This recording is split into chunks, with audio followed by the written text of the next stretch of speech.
خۆشەویستانم ئەم دیدارەمان ئامادە کردووە لەگەڵ یەکێک لە سەرکردە دیارەکانی یەکێک لە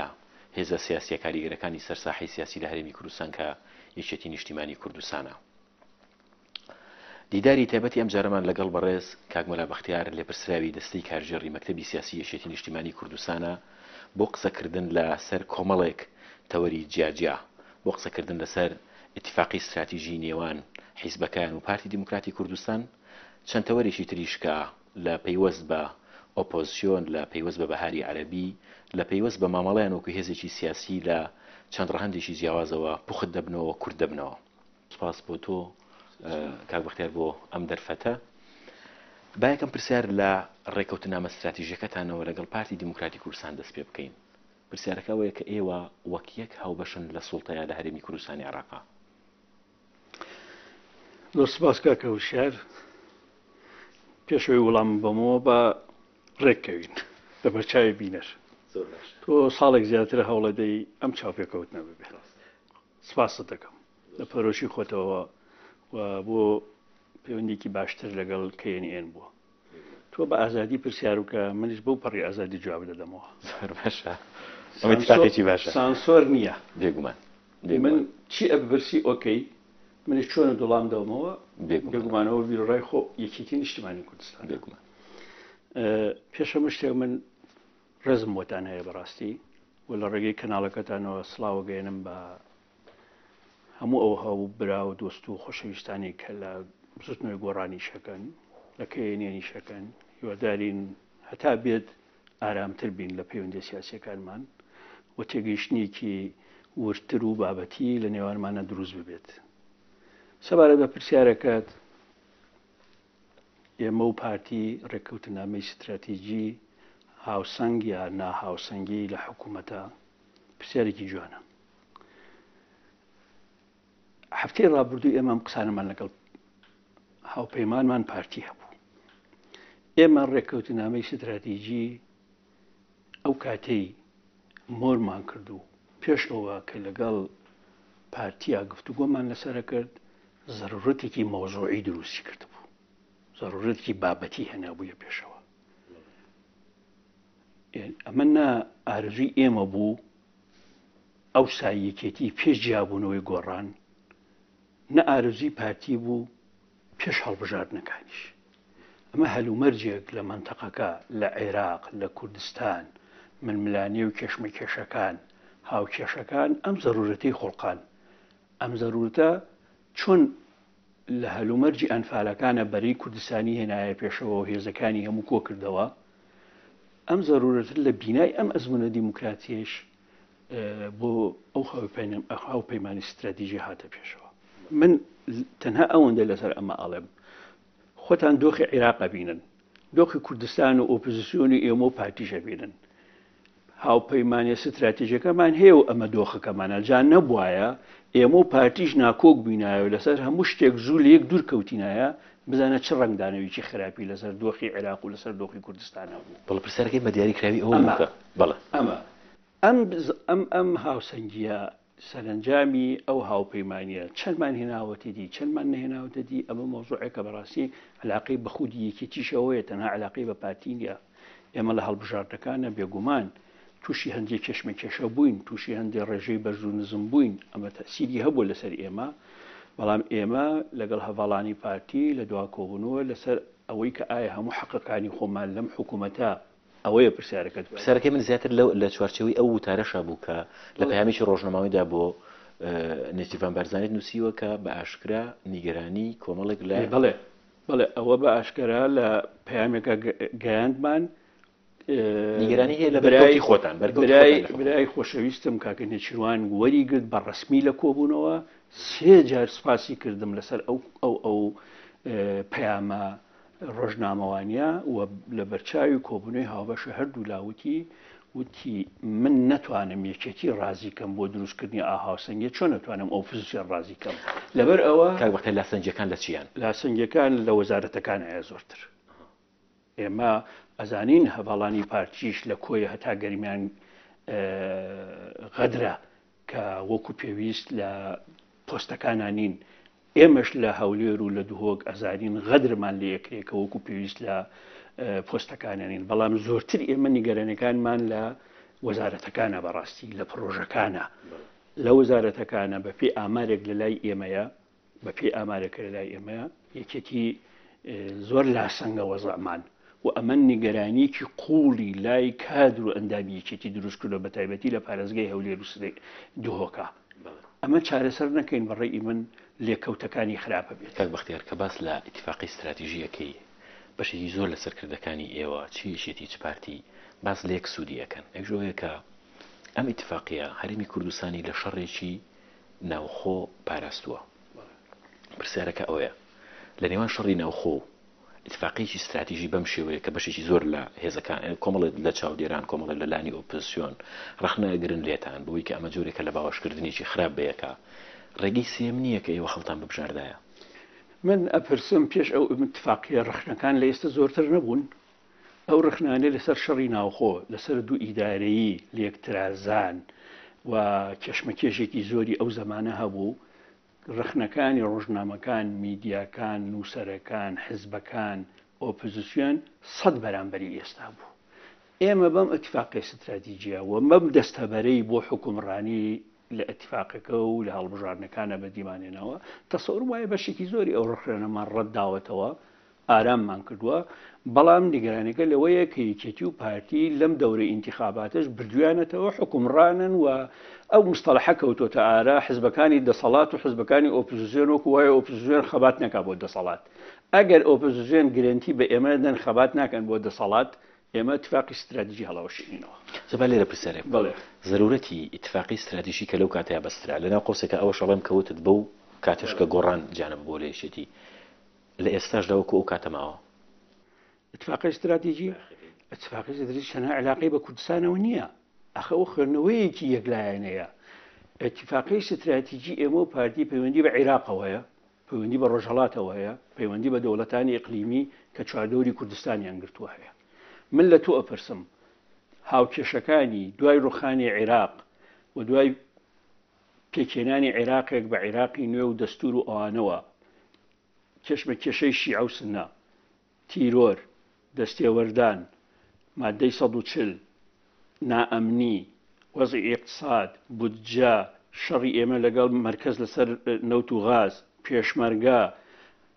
ئەوە منتەقە چەند شتێک چووە ئەمانە ئایا چوونەتە دۆخێکەوە کە ئێمە دڵنیابین کە بە جۆرێکی لیبراڵ ئیش بکەین ئێمە و پارتی ئەتوانین تێ بپەڕین لەناو ئەم هەموو کەمینە بۆچوونێک هەیە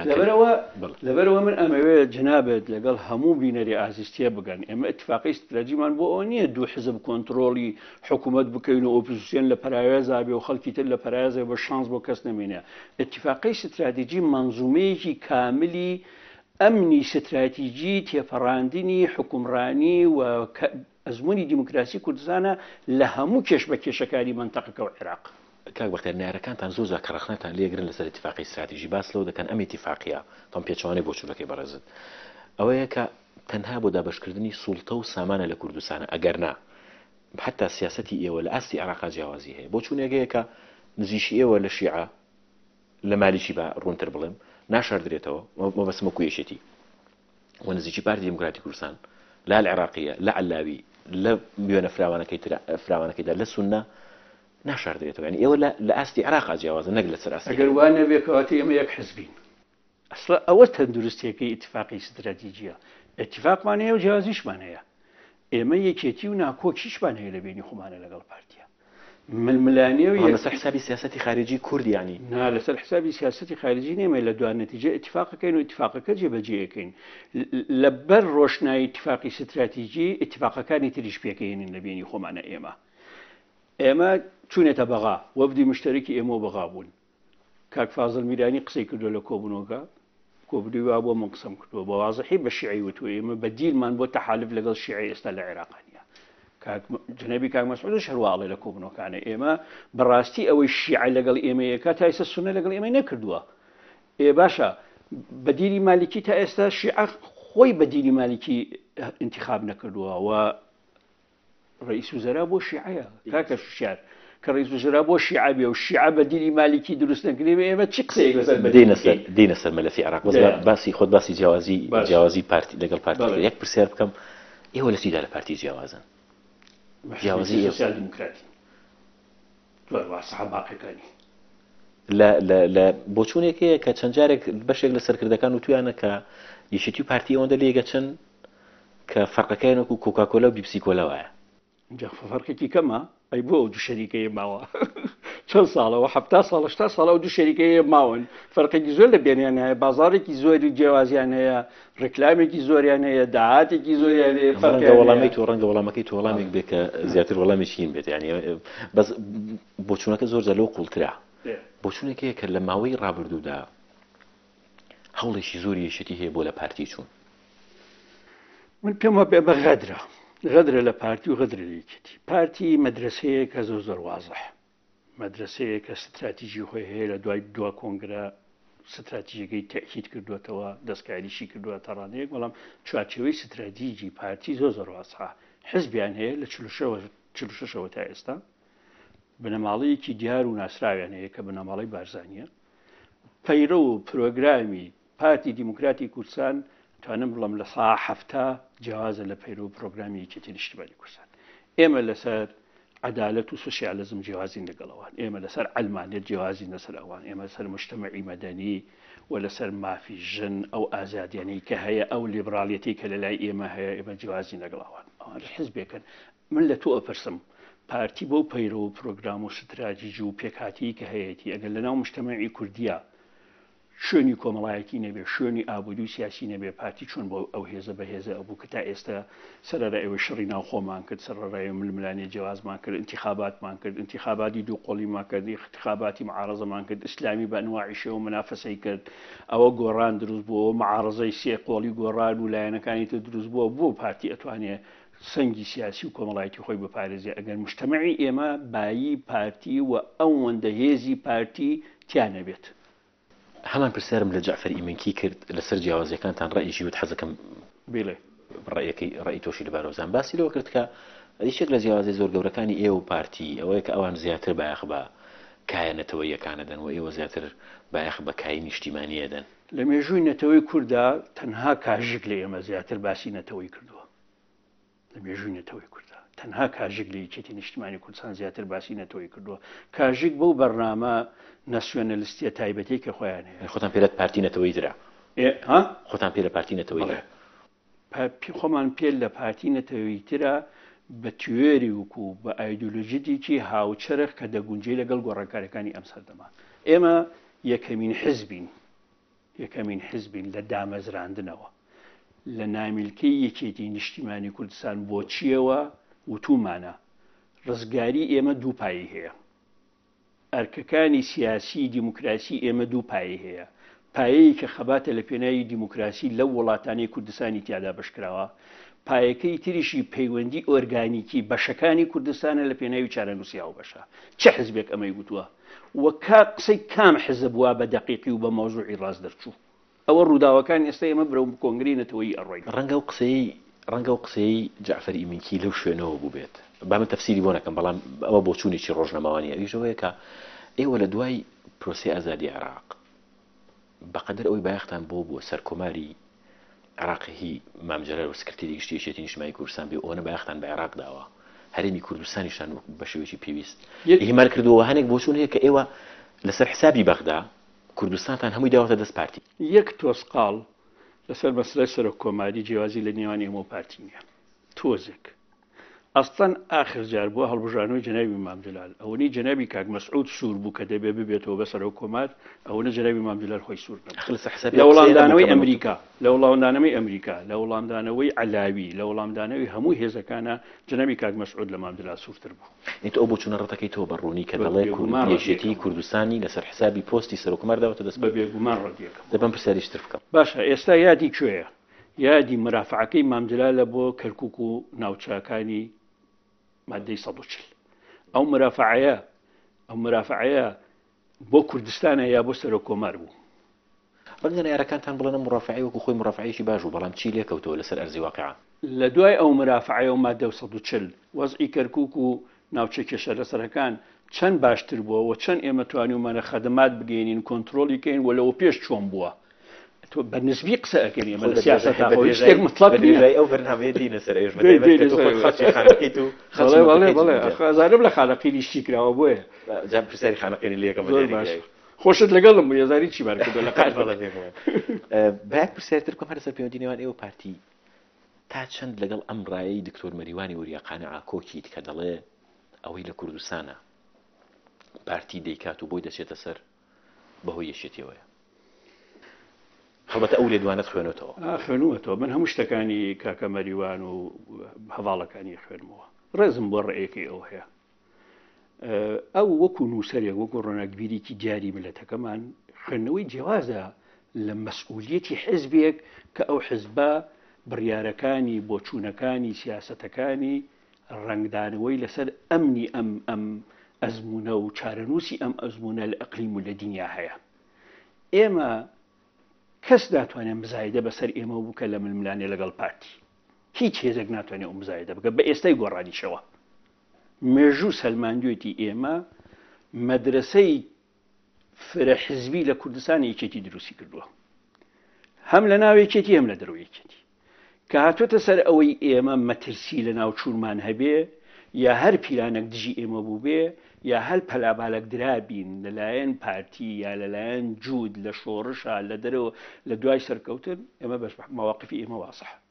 باشە لەبەرەوە گە مێژوو ئەخوێنیتەوە مەجای مزایدەمان بۆ هیچ نووسەرێک و بۆ هیچ هێزێکی سیاسی نیە دوای ئیستفاقی استراتیژی ڕاستە چونکە هەموو قۆناغێک استحقاقاتی سیاسی خۆی هەیە ئەسڵان ئێمە کاتێک کە پێویستی ئیتفاقی استراتیژی دێتێ پێشەوە نەمان کردایەکەوە تۆ ئێوە خوێندنەوەی تازەمان نییە بۆ ڕووداوەکان ئەوە غەڵەتێکی گەورە ئەبوو بۆ ئێمە کاتێک کە پێویستی کردووە دیفاع لە خۆمان بکەی کردومانە کاتێک پێویستی کردووە ئەم ئیتفاقی استراتیژی بگەین ئەیکەین کاتێک کە ئێستاش پێویستەکە دیفاع لە ئیتفاقی استراتیژی بکەین ئەیکەین ئەمە زۆر وازحە لەبەر ئەوە جارێکی تێ لە من ڕێزم بۆ نووسینەکەی کاکە مەریوان هەیە بەڵام مەسئولیەتی ئێمە لە بەرامبەر ئەم تەجروبەیە زۆر جیازە لە مەسئولیەتی نووسەرێکی زۆر دیاری ئەم ملەتەمان کە ناوی مەریوانە ئەمە باس لۆ کرد کە تحدەیەکەی من هیچی نەما ڕەخنەکانی ئەوان لە چاو ڕەخنەگری تر ئێمە زۆرتر لە بەرچاوی ئەگرین یعنی چونکە ئەوانمان پێ شارەزاترن لە خەڵکی تر لە هەندێک شتا سپاسی شێکەین بەڵام دەبێت بزانێ خوێندنەوەی ئێمە جیازە لەگەڵ مەبەستی ئەو لەوە بوو کە پارتی دیموکراتی کوردستان لە ئێستادا لە هەرێمی کوردستانە کەمینەیە پارتی کەمینەیە وەکو هێزەکانی تر وەکو یەکێتی نیشتیمانی کوردستان کە کەمینەیە طبعا کەمینە بەبەستم لەوەیە کە زۆرینەی ڕەهانی بۆی کە بەتەنها حکوومەت دروست بکە مەسەلەن دەسەڵات انتخابات ئێمە و پارتی زۆری نین کەمینە نین بەڵام بۆچی تۆ ئێوە پارتی هەموو جارە یەک حزب بۆ ئۆپۆزیسیۆن هەموو وەکو یەکەڵێ ئێمە هەرسێ ئۆپۆزیسیۆن ئەوەمان هێنا نەقەزی من ئەوە هاتە ئەوە هێزی ئۆپۆزیسیۆن کەم پێ دێڵە بە یەکە ئەوە نەمان لێداوە کە یاروێ کۆی کەنەوەڵە بە یەکەوە ئەوە نەمان لێداوە قەزی من ئەوە بوو کە پارتی دیموکراتی کوردستان 30 کورسی هەیە یەکێتی نیشتیمانی کوردستان 29 کورسی هەیە گۆڕان 25 کورسی بەم دابەشکاریە بەسی کورسی ئەو سی هەیە ئێمە 29مانەیە خۆ ئەو تاکیگی لە ئێمە زیاترە چۆن کەمینەیە بەبەستی من ئەوەیە کە بەتەنها ناتوانێت حکوومەت دروست بکە خودنا ناتوان کەواتە ڕێیەکەی کاک مەریوان ڕەنگە لەو شوێنەوە بێ کە یەکێتی زۆر جار لە تەسەڕوفاتی پارتی لە هەنێ ڕوو بێدەنگە لە ڕووی ئەعلامیەوە قسەی لەسەر ناکات لە ڕەنگە لە ڕووی سیاسیشەوە پرۆتستۆی نەکات من پێم وابێت لە کۆبوورەکان ئێمە زۆر ڕاشکا و قسە لەگەڵ یەکەکەین بەڕاستی بەس سەراسی ئەعلامینە لەسەر ئەعلام ئاخە خۆ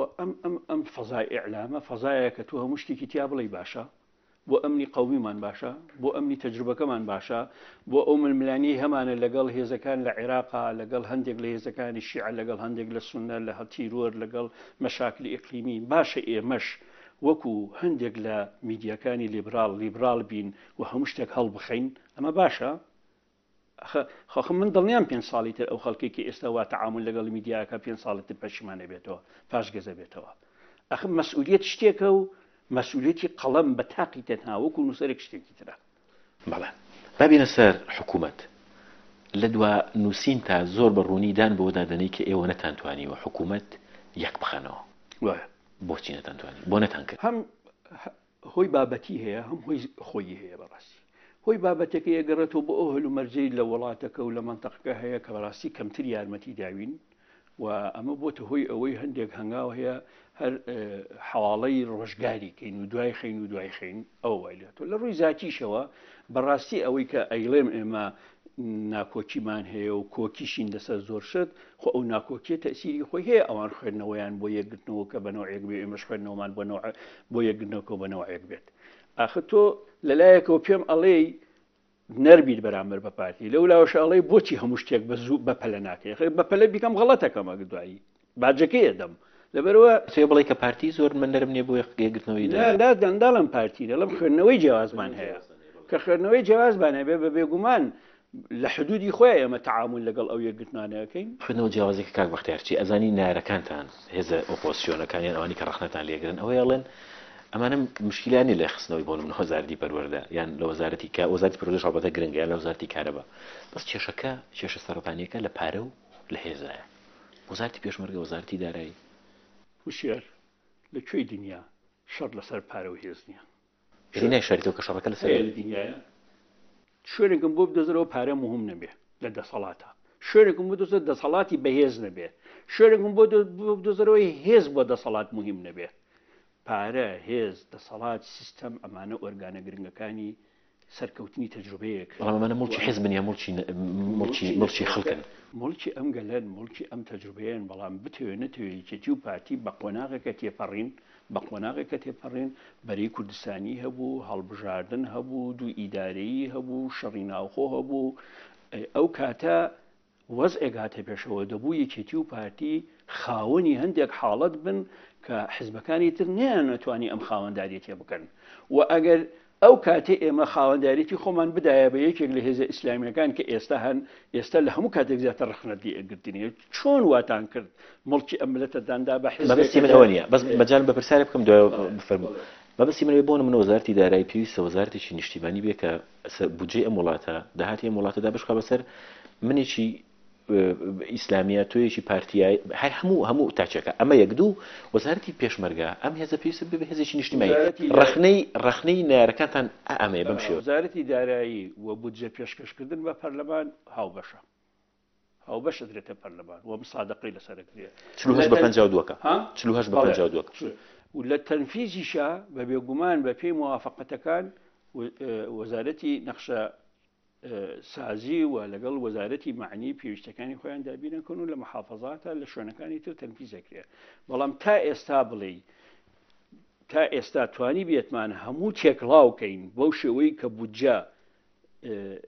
بدرێتە وەزارەت و خصوصیەتی ئەم منتەقانە لە بەرچاو نەگرێ خصوصیەتەکانی ماون بەڵام لە پەسەندکردنی بودجە لە بەرزکردنەوەی پوچە بۆ پەرلەمان لە نەخشە کێشان بۆ پارێزگاوە بۆ محافەزات بۆ قەیمەقامێتەکان بۆ شارەوانەکان بۆ پێویستەکانی وەزارەت بۆ هەموو مخەسەساتێک کە دێتە پێشەوە بە یەکەوە ئەکرێەوە بەڵام بە بەرچاوگرتنەوەی کە تا ئێستاش پارێکی زۆر بۆ حیزبەکانتانە بەنوانیە ئەوەی کە موافقەتی لەسەر کراوە پێشتر ئەمان برد پێشتر ئەو حاڵەتە نەبوو ئەو قۆناغە نەبوو و ئەو بجێ ئێمە داوامان کردووە بە بێگومان کاتێک داوا کراوە کە ئەسڵەن نە ئۆپۆزیسیۆن هەبوو بەو نەوعە نەگۆڕان هەبوو بەو نەوعە خۆتەزانی وەزعەکە چۆن بوو بەڵام دوای ئەوەی کە پێویستی هاتووتە پێشەوە ئێستا ئێوە لەسەر چه ئەساسێک ئەیبن بۆ نمونە بۆ چوونێکەیە کە ئێستا فەرقی ئێوە لەگەڵ گۆڕانە 4 کورسیە لە پەرلەمانی کوردستانە بەڵام ئێوە چەنە بن و چەند ئێن بە گۆڕان بۆ ڕەخنەیەکی تر کە لێتانە گیری ئەوەی هەر کاتێ بتانەوێ ئێوە ئەو بودجێ ئەیبڕن یعنی وەکو مافێکی مەدەنی وەکو مافێکی ڕێکخراوی سەیری ناکەن لەمە ڕابردوودا ڕوویدا ئەمە پێم وایە دەسەڵات دنیا هەمووی وایە کە کاتێکەکەوێتە ناکۆکی لەگەڵ ئۆپۆزیسیۆن تەبیعی نابێ هەموو شتەکان لەگەڵ ئەو شاگە لە منە بپرسی بودجە بڕین هەڵەیە باشە بەڵام من پێم وابێ ئەمە سونەتی هەموو دەسەڵاتەکانە لە دنیاە کێشەی گەورەی ئۆپۆزیسیۆن لەگەڵ دەسەڵاتە لەسەر چییە لەسەر مافە مەدەنیەکانیتی ئەوەڵزار نەک لەسەر ئەوەی لە دەسەڵات چەند ئێدەیتی یان نایدەیتە مافە مەدەنیەکان پێشتر قسەیەکە کرد کە لە سوڵتە لە هەموو شوێنێک زۆر شیرینە و پارە و سوڵتە تۆ زۆر باسی دموکراسی دەکەی کاک بەختیارەوە تەلیفراوتێ باوەڕشت پێیەتی وەکو یەکێتی نیشتیمانی کوردستان باوەڕتان هەیە بۆی ڕۆژێ لە ڕۆژان ببنە ئۆپۆزیسیۆن لە هەرێمی کوردستانە من ئەوەڵ وتارم لە کوردستانی نیە لە دوای ساڵی 1992 ئەوەڵ وتارم لە هەڵبژانی 1992 نووسیوە مام جەلال و کاک مەسعود ئەگەریکیان بردیەوە دەبێ ئەوی تر قبوڵیکە ئەوەڵ وتارم لە کوردستانی لە دوای ڕاپەڕین ئەوە بۆ کە نووسیوە کێشێتی ئەمەی نەکرد ئەخر نەخۆ وای دەرنەچوو بۆ نەوە دەرنەچوو بۆچونێکی کە ئەزمموی فتی بە فتی هەتا ئێساش ئیتفاقی استراتیژی لەو شوێنەوە سەرچاوی گرتووە کە هەڵبەتە جەنابەت دەرکە پێکردەوە و نووسیوتە ئەوەیە کە لە سەرەتادا نە ئێوە قبوڵتان بوو ببن بە ئۆپۆزیسیۆن نە پارتی قبوڵی بێ بە ئۆپۆزیسیۆن و خۆش دەزانی زۆرێک لە سەرکردەکانی تریش هەر لە ناوێشێتی یا قسەیان لەسەر کردو ئەو کاتە باشە من لە تۆ بەرسەم حکوومەتی تەوافقی بوو و نەزەری تەوافقی لە دیموکراسی لە دنیا بۆ هاتوتە پێشەوە غێر بۆ ئەوە هاتوتە بژە هەندێک کێشەی چارەسەر نەکراو لە مجتەمع لە اقتصاد لە دەسەڵات لە بینی حیزبەکان هەیە قۆناغی دوور و درێژی ئەوێ چارەسەر کرێ من لە تۆ پرسم حکوومەتی تەوافقی لە بەلجیکا بۆ هەیە بەلجیکا وڵاتێکی ئۆروپی پێشکەوتووە یانە ئەو 50/50 حکوومەتی توافقی بوو هەر حکوومەتی تەوافقی بەپێ ئیستحقاقاتی ئەحزاب و پێکهاتەی بەلجیکا ئەویش حکوومەتی تەوافقی بوو بڵێ لوبنانیش حکوومەتی تەوافقی ئێستا هۆڵندا حکوومەتی تەوافقی بۆ معلوماتت ئەسڵەن نەزەری حکوومەتی تەوافقی یەکەم جار لە ئەوروپا سەری هەڵداوە لە ئەوروپا لە شەرق سەر هێڵ نەداوە سەرنجامی چارەسەرنەکردنی کێشەکان لە بینی حیزبەکان و ئەو جۆرە پێکهاتەیە کە لە بەلجیکا لە هۆڵندا لە هەندێک وڵاتە هەبووە لە لوبنان تا ئێستاش تەوافقی نەبێ شەڕی ئەهلیە بێت بەڵام بۆچونەکە ڕەنگە لە یەکشتابێ و هاوڕەشبی لەگەڵ ماویژەوەی کە حکوومەتی توافقی لە بەلجیکا و هەتا بە جۆرە لە جۆرەکان لە لوبنانیش کاتێک دێت جۆرە ناکۆچیەکان ئەکوژێ بەڵام بەرەنجامی حکوومەتی 50/50 ئێوە کە حکوومەتی توافقی و کۆتەڵی شەڕی ناخۆری دروست بوو شەڕی داخۆ ئەسبابەکەی حکوومەتی تەوافقی نەبوو خۆ تەزانی ئەسبابەکانی تر بوون بزوتنەوەی ئیسلامی هات و شەڕێکی دروست کرد بەڕاستی ئەو کاتە باڵێکی ترە لە ناو بزوتنەوە بۆ ئەو باڵەتونڕەوەی ئێستا هەندێکیان لە درەوەی وڵاتن و دوایی خۆتان نەزانن ئینسار و نازان چیان دروست کرد و بوون بە بەشێک لە قاعیدا ئەمانە ئاڵۆزێکی گەورەیان خستە ناو حکومڕانێتی ئەو کاتی دوای هەڵبژاردنیش و کێشەی تری و دەوڵەتانی ئیقلیمی عێراق ئێران تورکیا سووریا ئەمانە هەموو بە شێوەیەک لە شەوەکان کاریگەر بوون لەسەر ڕووداوەکان گەمارۆ هەبوو لەسەرمان ئەو کاتە بە ناکۆچی مێژوویەکانیشتانەوە ئەستەن حکوومەتی تەوافقی شەڕی ناوخۆی دواخست لە دوای هەڵبژاردن تۆزێک ساڵێک دوای خست باسی کۆمەڵە کۆکارت کرد بەڵام بۆچی باسی هۆکاری مێژووی شت نەکرد کەەوە ناکۆک بوو ئەویش تەسیری هەیە پاشماوەی شەڕەکانی ناوخۆ لە شۆڕشە بە بێگومان ئاسەوارەکانی کاریگەری خۆی هەبوو کاک بەختیار چەند جارێک لە نووسینەکانتە و تەنانەت لەسەر ئاستی پرۆژەش و سکرتێری گشتی حیزبەکەشتان بە ڕێزمام جێرات چەند جارێ باسی لە مەسەلەی پرۆژەی جیاکردنەوەی حیزب لە حکوومەت کردووە بەکوێ گەیشتووە پرۆژانە ئێستا ئێمە ئەسڵەن گلیمان هەیە کە بە تەواوەتی حیزب لە حکوومەت جیاکراوەتەوە بەعکسی ئەو خوێندنەوەی ئێوە ئێستا ئێمە مەناقەشە لە بێرمانە هەیە ئایا ئەم لێکدا بڕانی تەواوەی حزب کە تەجروبە کرا لەم 2-3 ساڵە شتێک تەندروستە بۆ ملەتێکی وەکو ئێمە دابڕانێکی زۆر هەیە بەڕاستی ئێستا وەکو وتم ئێمە گرانین لەوە تا ئێستا و سەر لە نوێکەوتونێتە مناقشە لەسەر ئەوە چی بکەین پەیوەندیەکی تەندروستتر بدۆزینەوە بۆ حزب بەبێ ئەوەی حزب بە تەواوەتی هەیمەنی هەبێ لەسەر ئەم حکوومەتە یعنی ئەو مەشروعی کە تا ئێستا هاتان بووە بۆ جیاکردنەوە لێی پەشیمانن لێی پەشیمان نین نە بزانە لێ پەشیمان بوون جیایە و فۆرماتکردنەوەی ئەم پەیوەندی جیایە ئێمە ئەڵێن ئەبێ پەیوەندیکی ئۆرگانیکی هەبێ بۆ ئەم مۆزوعە حزب فاکتەری بەهێزبوونی حکوومەت و تەجروبە سەرکەوتووەکە بێت سەرکەوتوتری کا نابێ کۆسب بێ لە بەردەمی بەڵام ئەوە بۆ معنای نییە حزب هەر هیچ نەبێت کە لە انتخابات شیعی بیتەوە بەیانی ئۆپۆزیسیۆنە گەبی باتەوە ئەجندەی خۆی لەم حکوومەتە جێبەجێکە یا نایکا ئەگینا بۆ جێتە سەر حکوم یە دەمچاو بگۆڕێ یا سیستەم و ئەجندە بگۆڕێ ئۆپۆزیسیۆن زانی ئەم جواب دەدەمەوە ئەم خاڵە ناکۆچی گەوری نێوان ئێوە و هێزە ئۆپۆزیسیۆنەکانە بەتایبەت گۆڕان کێشەکە ئەوە نییە کە بۆ نمونە حکوومەت ئەبیتەوە تۆ بەژای ئەجندای خۆت جێبەجێەکەی کێشەکەەوە کۆمەڵێک دامەزراوە هەن دامەزراوەی نیشتیمانی نەبێ مەسافەی گەورە لە بینی ئەوان و حیزب هەبێ ئێوە ئەو مەسافەیەتان کوشتووە بۆ تۆمەتبارتان وەکو پێشمەرگە پێویستی حکوومەت بەهی حیزب نەبێ ئەو هەموو سەرکردەکان یەکی گرتووە ئێستا قوتعی فەرماندەیەکەشمان داگرتووە پێم بڵێ ئێستا ئێمە لەکوێ ئەمریکین هێزی پێشمەرگەی یەکێتی هەبێ حتا پێشمەرگانی مەکتەبی سیاسیش بەشێکە لە سوپای عێراق ئێستا بەڵام دوجار بەڕێز چەند فەوجە هەیە کاک بەختیار من یەک مەفرەزم هەیە یەک مەفرەزە هیچ فەوجیشم نییە جێگیری سکرتێری گشتی حیزبەکەتان چەند فەوج جێگیری سکرتێری گشتی حیزبەکەمان لە دەرەوەی ناوچەی سەوزی بەغایە هەموو ئەمریکا زەختیان لێکرد بچێتە ناوچەی سەوز نەچوو لە دەرەوەی ناوچەی سەوزی بەغایە هەفتە نییە بەسم سکرتێر نەبوو جێگیری سکرتێری گشتی جێگری سکرتێری گشتیتان لە ئەوترێت دوو فۆجی هەیە جێگری گشتی ئێمە لە هەولێر ئەبێ وەزیفەی هەیە کاکۆستە دەڵێ یا بەسم لە کاکۆسەر بەسم لە دکتۆر بەرهەمە دەگوترێت زۆرێک لە مەکتەب سیاسەکانی ئێوەش بەسم هەر ئێوە نییە پارتیش لەسەر ئاستی شخصی فەوج و هێزی زۆرتانەوە پێشمەرگانە پێشمەرگەی بەڕێی من بە حکمی ئەوەی جێگیری سکرتێری گشتی یەکەممان جێگیری سەرۆکی هەرێمەوە بە بێگومان هەم لە هەولێر هەم لە سلێمانی پێویستی بە حیمایە هەبووە فەوجەکانی زیاترن لە حیمایەکانی لە ئێمە زیاترن بەڕێز کاک بەرهەمیش بە هەمان شێوە ڕئیس وزرایە لەو شوێنانەی کە ئەڕوا خۆت ئوسولی پاراستن ئەزانی چۆنە و ئوسولی ینی حکوومەت مۆزەفەکە ئەبێ ئەم پۆستانە بپارێزێ ئێستا مۆناسالین هات بۆ ئێرە مۆناسالین سکرتێری حزبی سۆسیال دیموکراتی سوید دیموکراتیترین وڵاتی ئەوروپایە هات پێش ئەوەی بێ بۆ ئێرە حیمایەکانی ناردوو بۆ ئێرە کون و کەلەبەری ئەو شوێنانەی ئەڕۆژ تەفتیشیان کردووە کون و کەلەبەرەکەی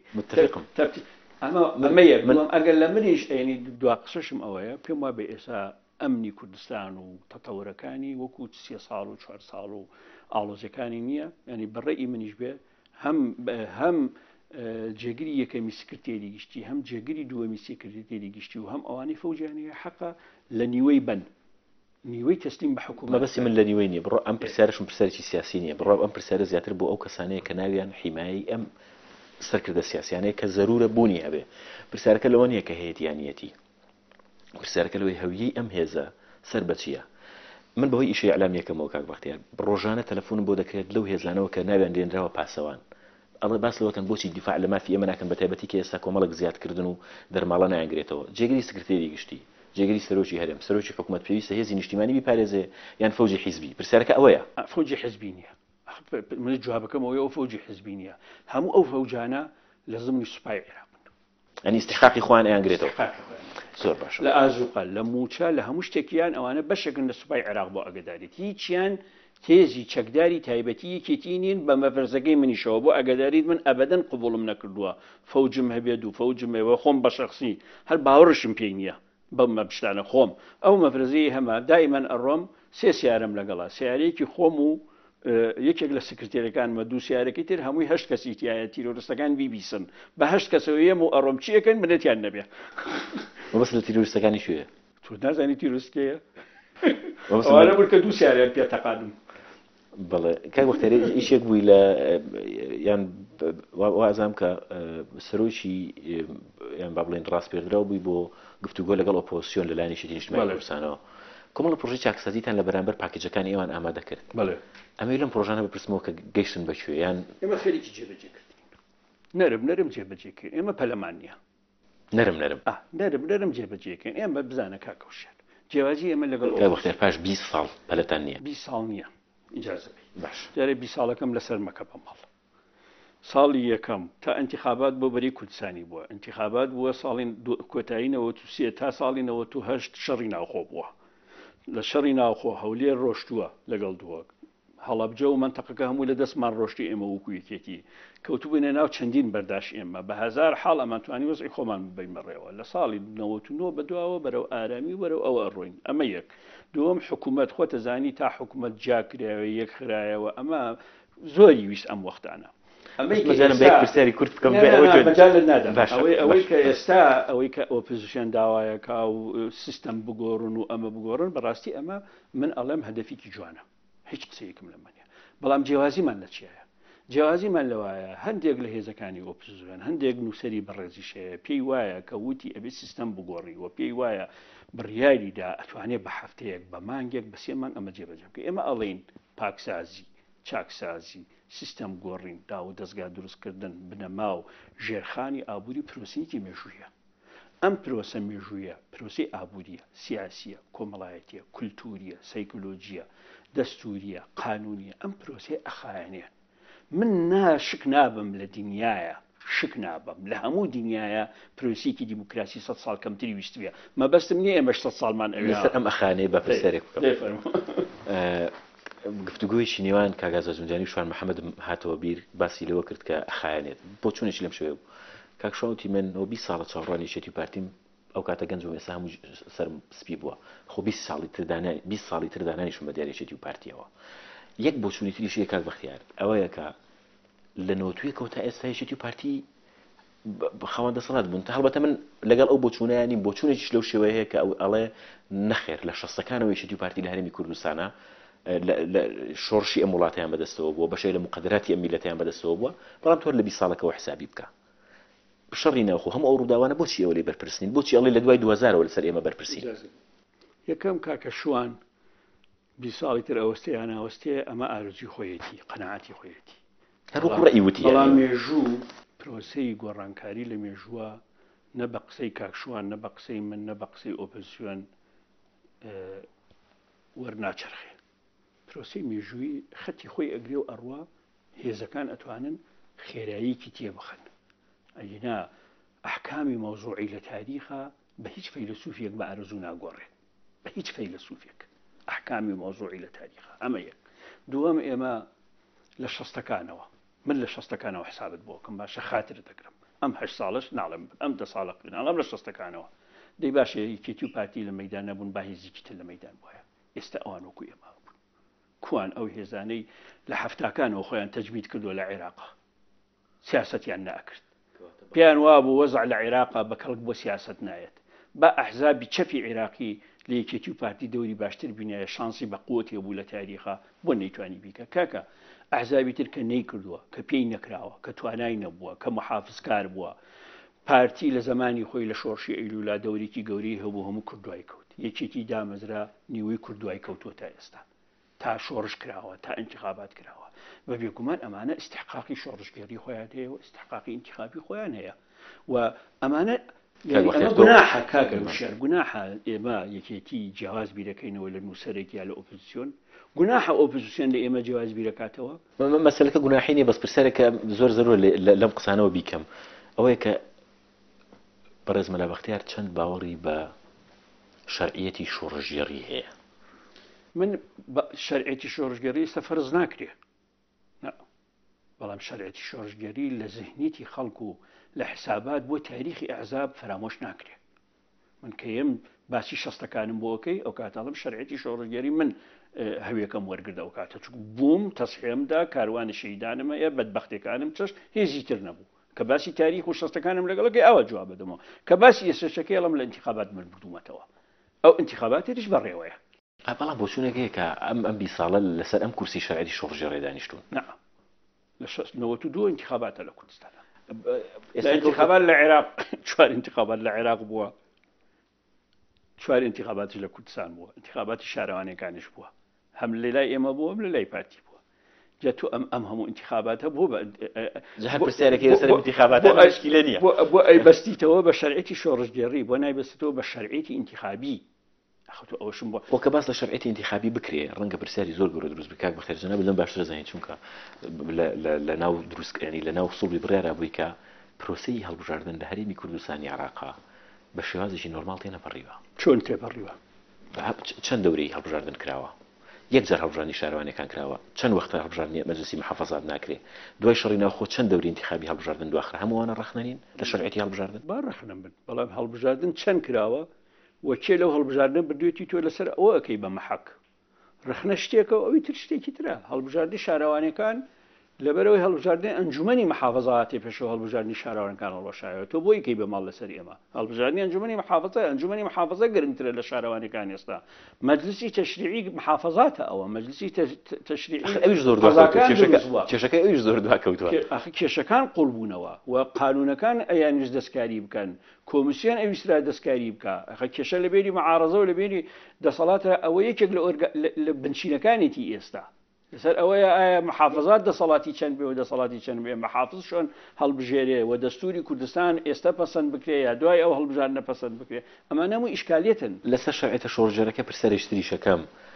نەتان شاردوتەوە سکرتێری گشتی حیزبەکەشان وتوتی کە ئێوە شەرعیەتی شاختان هەیە لە ناوچەکەی ئەوترێ مۆدێلی کەوتنی شەرعیەتی شۆڕژگەڕی ڕەمزەکانی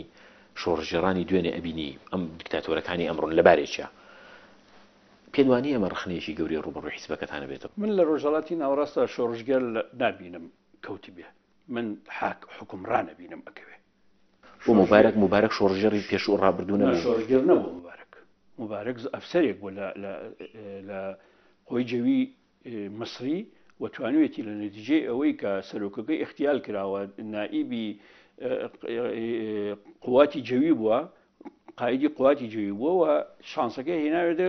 بازەگە لەسەری نیشتۆ بۆ سەرۆک کۆمار ئەجینا دواییش هەموو انتخاباتەکانی خۆتان نەزانن چ انتخاباتێک بووە ئەنتیکە و عەجایب بووە لە مەسرا ئەسڵان مبارەک بوو بەهۆی ئەوەی تیاری ئیسلامی لە هین بەقوت بێت لە مەسر بەقوت بێت ئەو غەڵەتانی مبارەک کردی من شۆڕژگەر لە ڕۆژهەڵاتە نابینم کەوتی بێت حاکم ئەبینم کەوتووە سیستەم ئەبینم تەپیوە بەڵام شۆڕژگەر نابینم کەوتی بێ بەڕاستی دوای دێنەوە سەر مەسلەی مبارەک بەتایبەت لە پێوەست بە هێزە ئیسلامیەکانەوە بەڵام بەجا ئێستا پرسیارە بکەم کە پەیوەندیتان بە هێزەکانی ئۆپۆزیسیۆنەوە لە هەرێمی کوردستان چۆنە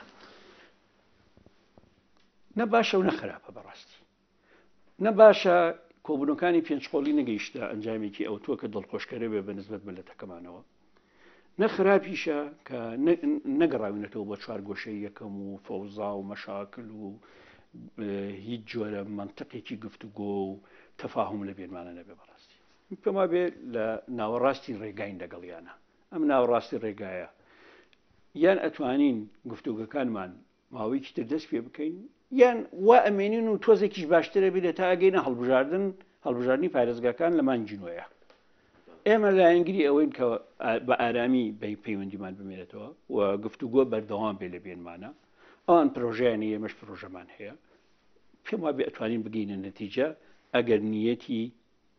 چارەسەر هەبێ و نیەتی ڕێکەوتن هەبێ بەڵام خۆم بەش بە حاڵی خۆم لێت ناشارمەوە لە قافە ئەدگرم لێرە ئۆپۆزیسیۆن بڕیاری ڕێکەوتنی نییە لەگەڵی کێتی و پارتی ئۆپۆزیسیۆن ئیش ئەکا بۆ ئەوەی گفتوگۆکردن و نەکردن پرۆژە و پرۆژەکاری و ململانیەکانی ڕاگەیاندن کێشەکانی کە هەیە ڕێخنەکانی کە هەیەی ئۆپۆزیسیۆن هەمووی کو ئەکاتەوە بۆ هەڵبژاردن حەقی خۆشێتی ئەمە هیچ مشکلێکمان نییە ئێمە بەش بە حاڵی ئەمە ڕەخنە لە ئێوەشەیە ئێمەش هەڵبژاردن لەمان بەسم هەڵبژاردن نییە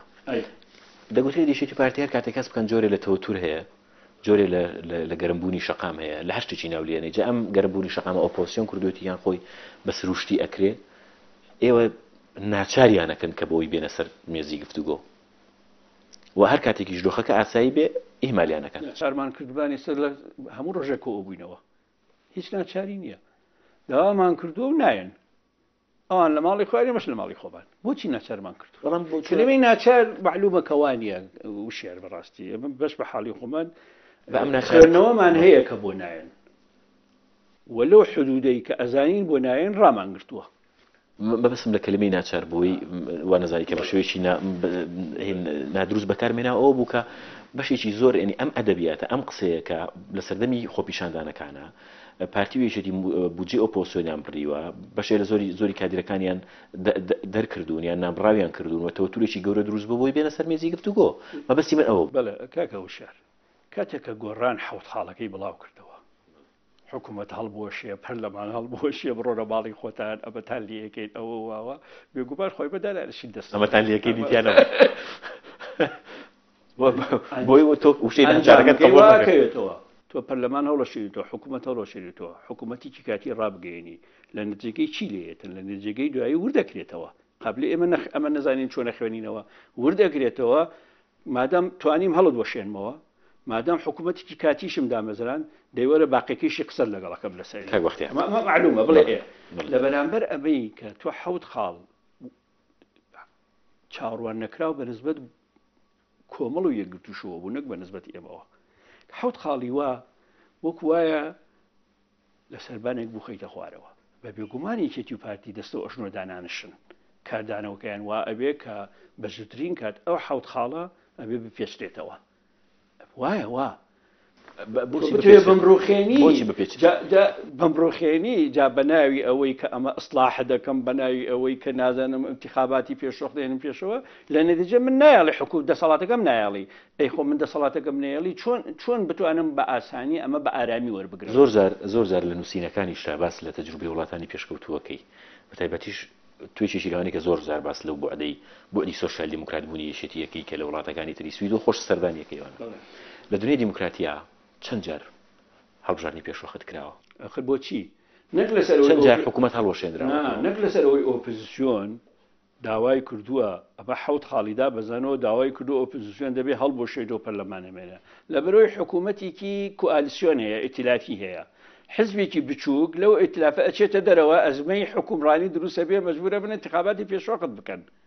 نەک لەبەر ئەوەی حزبەکان کۆبوونەوە ئەبێ پەرلەمان هەڵەشێنەوە حکوومەت هەڵەشێنە تەجروبەیە لە ئەوروپا نیەش حەزەکەم بزانم بۆچوونی جیاوازی شەیەکە من ئەمێ لە درێژەیەم گفتوگوۆیە بەیەکەوە گفتوگوۆی لەسەر بکەینەوە دینە سەر تەوەری تریش بەڵام بەشی یەکەمی ئەم دیدارە تایبەتەمان لەگەڵ بەڕێز کۆتایی هات و لە بەشی دووەما درێژەی پێدەین کاک بەختیار زۆر سپاس بینەرانی بەڕێز و خۆشەویست بەشی یەکەمی دیدارەکەمان لەگەڵ بەڕێز